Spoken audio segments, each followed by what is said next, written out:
So thanks for attending this presentation from Jérémy and myself on spatial computing. So the idea is to present you the activities for spatial computing for Excel for several standardization activities for MPEG and description, but also 3GPP SA4 activities and HCRF. And Jeremy and I will co-present that. Perhaps I will start with the beginning, at the introduction, why we need a knowledge of the user real environment for augmented reality. I know that you are already aware of that, but just to have a common understanding. Basically, augmented reality deals with insertion of virtual content into the user real environment. So that means that we need to have some information, especially positioning information within the real environment. When we are speaking about positioning, it is the pose of the user or the user equipment, but also the pose of the virtual content within the real environment. And after that, also, once the positioning is done or obtained, we need also to have a seamless insertion of the virtual content to have a great experience. That means that we need to manage correlate visibility or occlusion between virtual and real objects. Lighting also is a very also a critical aspect for creative experience. And if we have physics simulation and whatever more complex application, augmented reality, we need also to have coherent collision between real and virtual objects also. For instance, if you have a virtual ball bouncing around the real object or real table, something like this. In some specific case, also a content creator or the experience need to have some semantic recognition of the real environment. So, such kind of semantic anchoring, for instance. For instance, we need to identify a wall or table or chair within the real environment to be sure that the augmented reality application is well adapted or suited to that. For instance, if you are playing table tennis, you would like to expect to have a table near the user. And now, just to jump on the first standard we would like to discuss is the MPEG description. The idea of that is for the spatial computing, is to provide some portability of the requirement of the content creator to ensure that what he created is something portable across several applications um, so for that, just to introduce, but I know you are already most of you are aware of what is scene description, but just to say it is a transmission format. Basically, for 3GPP perspective, it is also we can also use that as an entry point for a client to join a session at the beginning of the application. It is based on the recent and well-supported Chronos GLTF format. It is an extensible format. That's why we are able to extend that to be some MPEG extension for that. And that's the goal of this MPEG encryption standardization is to provide, to define MPEG extension. Typically, the MPEG, of course, is related to timed media, MPEG media, audio, video, haptics, avatars. But also augmented reality, also we have extension for that, for anchoring, interactivity, lighting. And related to the roadmap, the edition 1 is already published. Edition 2 is a very final standardization phase. And the schema should be provided to Chronos very shortly now. And the main contributor in the encryption at the beginning and during the step was this company, Qualcomm, Xiaomi, InterDigital, but also Nokia, Samsung, Sony, and Fraunhofer. Just to have the common understanding what is a encryption file, what is a graph of that. You know that encryption file is composed of a human readable data, some metadata, which can be text or JSON format, which describes the scene structure. So the structure of the scene is a scene composed of a graph of nodes. Each node may contain geometry data or an appearance texture data. The geometry and data are then in the mesh material, and we can access to the data through accessors or samplers. And all the data are compressed, either binary or through you have URL link to be able to be transmitted efficiently over a network. Just to illustrate a very simple data structure which is provided in GLTF website. If you have a very simple scene of a virtual car and a virtual camera, that's kind of semantic you have in the file. So you have a node, two nodes, one for the camera, one for the cars, and then after that, for each node you have the geometry information, the mesh information. For the scene description, of course, we have developed several MPEG extension. That's shown in gray in this figure there. The support of MPEG media, some mesh linking, buffer circular, and so the diamond media also. And what we are speaking about now is more related to anchoring. So because it is related to how to anchor virtual asset to the real environment. So we are speaking about more today for the MPEG anchor extension, which is located both at the scene level and that also at the node level also. Just to clarify also that we are speaking about semantic data inside a scene graph, but MPEG description is also defining an architecture and procedure also. It's not only the metadata. So there is a definition of media access function API and buffer API in the standardization, in the standard. So basically, the procedure is as a first step so that the presentation engine, typically a Unity game engine, for instance, receive and parse the scene description file from the scene description document. After that, thanks to the API, especially the MAF API, the presentation engine will request the data which has been defined the time in the file, typically the time and media. And then the media access function instantiates the pipeline needed to decode the requested media. And after that, it provides the data into buffers, and the presentation engine will retrieve or read the data from the buffer from a time milliseconds through the buffer API. So for the anchoring, for the augmented reality support, for the positioning aspect, there is a definition of what we call augmented reality anchor to insert virtual content. Just this figure to illustrate. If you have a real environment, you need to detect or to track a feature on the real environment. We call that trackable. And so the trackable is an element of the real world, which a feature can be extracted and then tracked, identified and tracked. And we define also in this trackable space what we call an anchor. So it's a virtual element which has a fixed pose related to the trackable. And thanks to that, thanks to this degree of freedom, we are able then after that to position this virtual asset through the other transformation with respect to the anchor.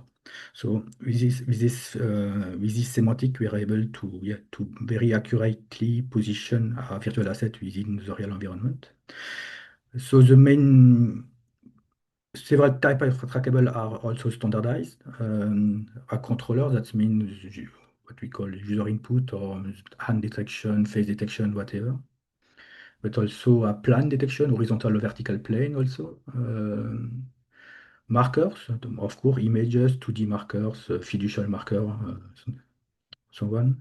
And also especially for other application, geospatial coordinate, geospatial markers also. It's trackable. And finally, now we are speaking about positioning, but then for the spatial computing, that means having more information on the real environment.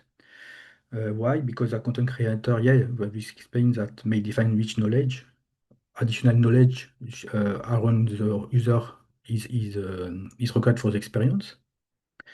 For instance, he would like to define which volume around the trackable should be known. The type of 3D model, that means typically we will have a scan of the real environment, but the quality of the scan, the level of the level of the scan, the simple geometry of a collider could also be specified to related to the need of this for this real environment. The lighting also, if there is a need of estimation of the real lighting to have a consistent lighting when we are inserting virtual content into the real environment. And we also already discussed that if there is table tennis, of course, for instance, we need to recognize some specific object within the real environment to be sure that it is here exists before playing the game. Sometimes also the occurrence may be also specified if it is a static environment or a semi-dynamic environment. The occurrence of scanning or the occurrence of refreshing the knowledge could be also very interesting from a content creator point of view. All these semantics are associated to an anchor, which is also associated to a trackable, to be spatially localized in the real environment. So all these semantics are defined now in the amendment, what we call the amendment 1 of the second edition, which is today in the DAM stage, in what we know the process of MPEG. So it's quite finalized now. This research should be done to be inserted into the second edition.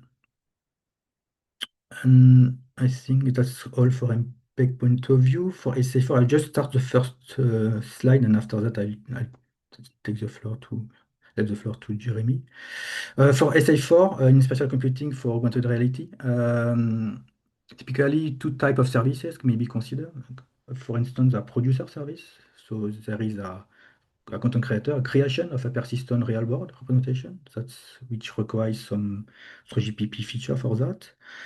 And a consumer service also, when you are consuming the service. So the displays, the insertion of virtual content to have this augmented reality application. Based on the UI capabilities, especially computing capability, or even also some power consumption, limitation, battery consumption, and so Azure equipment may delegate some special computing function to a remote application server. So that's why in release 19, there is a study item which is called FSR Spatial, where we study or identify the current standardization work, the architecture recall flow to support this kind of functionality within 3GPP. And of course, within this study item, we made reference to what we done in Senscription, but also it's the augmented reality framework, which will be presented by by Jérémy now. So just to illustrate, I will go to the detail, but that typically is the architecture for the media delivery, where we introduce the spatial computing client, the spatial computing function within this architecture, and also the call flow to communicate between these two new entities when you are establishing the session during the configuration stage and after that during the runtime. I think that's for me. I think Jérémy, please. Yeah, I can continue. Thanks, Patrice. Can you hear me? Yeah. Yeah, okay.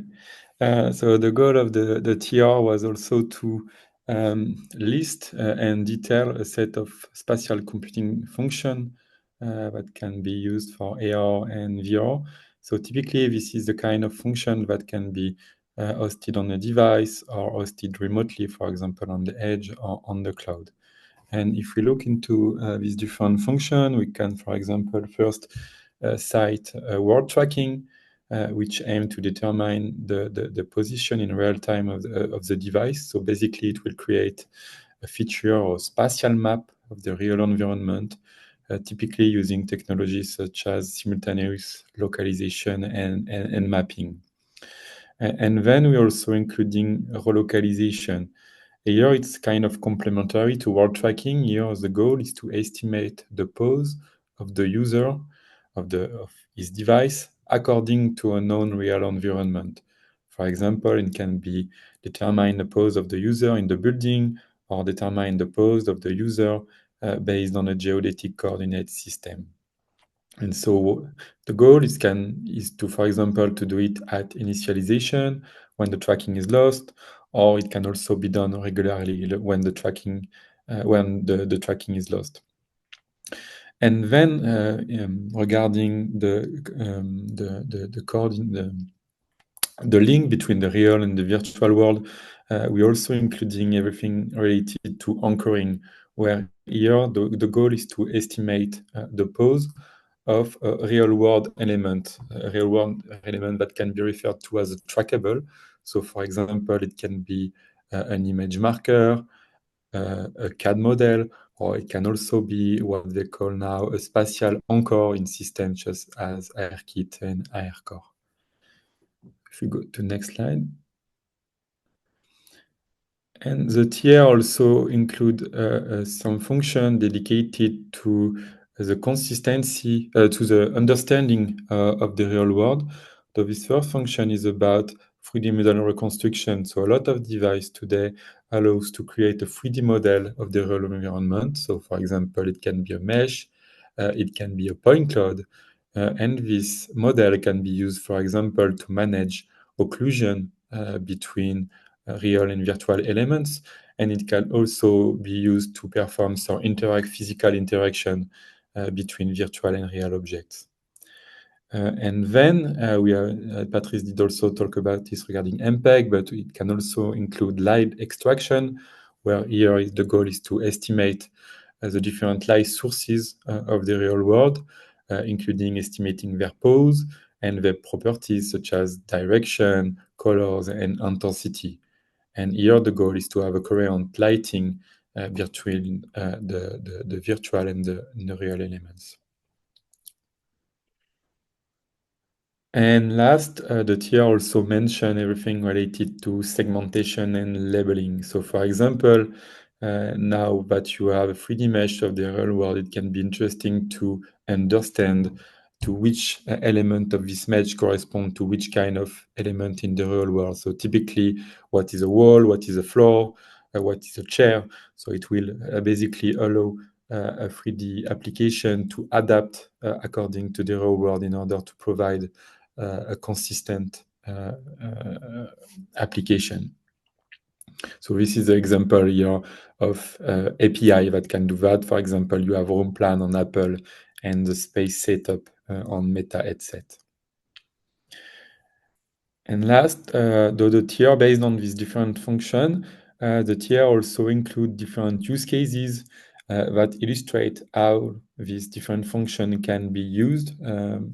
So for example, one use case is detailed regarding gaming. So the goal here is to detail how a game can leverage these different functions in order to have a consistent experience between the virtual object and the real world. So for example, in this example, we can see that some elements are popping from the wall and the user is directly interacting with the coach of the real world. And then we have also one use case dedicated to AR IoT control and supervision. So the goal here is to explain that a user can also interact with real objects, for example, to perceive the data coming from real sensors or to interact with actuators, for example, in the real world. So typically use case in smart home and smart building. So this is it regarding the tier at 3GPP. And I just wanted also to mention some work that are done at ETSI in the context of the ISG Augmented Reality Framework, ARF. So next slide. So the goal of this group is to define a framework for the interoperability of AR components. So I guess the group is now 7 years old. It was launched in 2018. And so the goal initially of the group was really to reduce market fragmentation and enable new providers to offer components or complete AR solution, typically to encourage a diversity of providers, including small players and new entrants. So for example, if you want to provide today a new tracking system or a new relocalization system, it can be difficult to be compatible with the most common solutions such as ARKit and ARCore.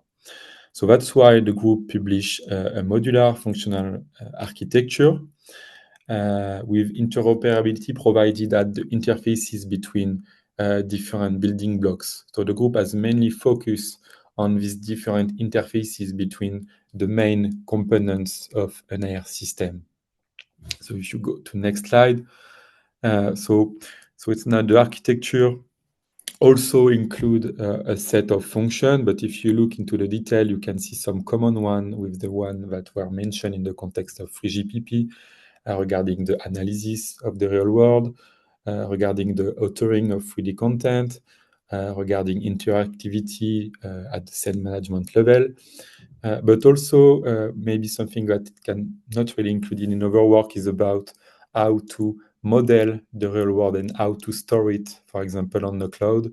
So typically it will include the different elements of the trackable of the real world, or it will store the mesh of the real environment. And what we can see in red is typically specification requirements that have already been done by the group, and that can be, if you want to have more detail, that can be found on the group web page. So next slide. And so the main focus of the group and regarding these different specifications that have been published was really on relocalization for augmented reality systems. So the focus is to say, okay, how do we localize an AR system, an AR device according to the real world? And that's why we proposed the concept, which is named the world graph, which aims to spatially structure trackables and word anchors of the real world. So typically we can say, okay, at this place of the real world, we have an image trackable, we have a mesh trackable, and these different trackables and anchor are structured in a graph. And the goal is that at runtime, the component that we name word analysis is able to interpret this word graph and to determine the position of the device according to the trackable it will identify at runtime. So typically, it will be able to select the trackable in the world graph that it's compatible with its capabilities. So typically, all device does not come with the same capabilities regarding tracking of images, meshes, and maps. But really, the goal of the world graph is to provide a common representation, and then the device will use this representation according to its capabilities. Next slide. And so what is interesting with the group is that these different standards and specifications have been implemented. So some of the interfaces have been released as open API. And we have also provided some tools. For example, in order to edit this world graph, we have created a Unity plugin. We can see our visual editor, which allows to create the trackable and the word anchor into a graph. And we have also developed this word analysis component that is able to interpret the world graph and to localize the user according to the real world. So here as well, this component was developed for Unity. So for example, it's compatible with ARKit and ARCore. But other implementation have been done as well based on third-party solution. For example, in the group, we have a member called IRT Become, which is also developing his own visual positioning system, and they also did provide an implementation based on their system. So all these results can be open source and can be found on the Etsy GitLab. And next, I think maybe what could be interesting as well for you is there an interesting ongoing work in the context of the STF. We have a project which has been funded by the European Commission, the VUISO project. Its goal is to provide a virtual landscape report, so really to examine all the work that has been done in the past year in the field of virtual worlds and to classify according to different domains such as virtual economy, reality captures, interactions. So the first report regarding the landscape have been published in the past months. And the next report of the group will really to focus on recommendations. So the goal here is, okay, we have a standard landscape report. what do we recommend regarding the future of standard in the field of virtual worlds? So this report will be dedicated to the European Commission, will not be publicly available, but at the end of the year, we will also provide a summary of these different recommendations that will be published by the group.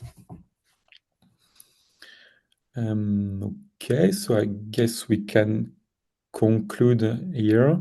Next slide. So, okay. So here we have illustrated different spatial computing work that have been done in different groups. What we can say is that these different spatial computing functions are today required for augmented and virtual reality experiences, specifically if you want to have a consistent experience between what happened in the virtual world and what happened in the real world. So we have seen work at different stages, so mainly study stage in the context of FreeGPP, but this work could also lead to specification in the following month. We also had the stage of specification at HC and MPEG. And I guess what we can say is that in these different initiatives, we are always looking for new contributors. If you want to be involved, do not hesitate to contact us. So again, thanks a lot for the opportunity to present this different work.